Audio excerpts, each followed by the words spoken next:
So with the Mistlands update, we now have two different types of magic in Valheim. We have elemental magic and blood magic, and both of these are tracked separately with their own skill trees. Now if you're like me, you're looking for a way to boost this extremely easily, and thanks to On the Fence Tech, a small YouTube channel, the link will be in the description. Him and his buddies were the OGs to do this first, so don't forget to go show them some love as well. Now to start this off, we're going to need to be in the mountains, and we're going to have to dig us a pit anywhere from 5 to 10 meters deep and probably about 6 meters wide, just big enough to house a stone golem. And why a stone golem, you say? That would be because they are resistant to magical attacks, and we can spam attacks on him all night long and he won't take any damage. But once your hole's dug, you're going to have to decide how you're going to want to trap your golem. Now, an easy way to trap them is just like Loxes or anything else. You can put wood over the hole, and then the stone golem will come up and do his smash attack, and it will knock him into the hole. Or you can always try to parry him and then push him into the hole, which parrying him and pushing him into the hole is a lot harder. I would recommend doing the floor method. But once you've found yourself a stone golem, you're going to want to go ahead and kite him on back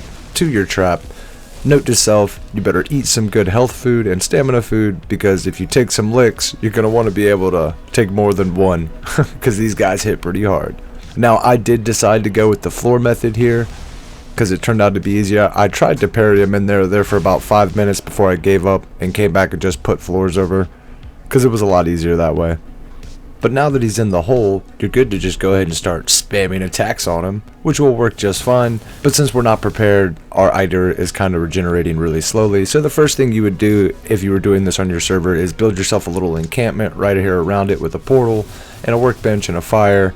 And then of course you're going to want to go ahead and travel back to the Forsaken altars and activate the Queen's Forsaken power, because she's going to give you 100% ITR regeneration, and that's going to make your life a lot easier. And then the next thing, of course, you're going to want to go ahead and put on the cultist robes, which add another 40% buff to your ITR regeneration. And with those both on, you're going to be powerhousing your way through levels extremely fast.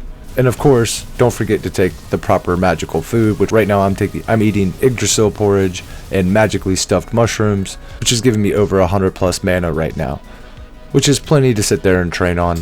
Now it's good to note, if you're going to want to level blood magic, you're going to have to summon the skeletons up top and then push them into the hole so that the stone golem can smash them down there. See, they have to do damage to another enemy for it to go towards your experience on blood magic. So by not knocking them in the hole, you won't do anything but just waste your mana and waste your time.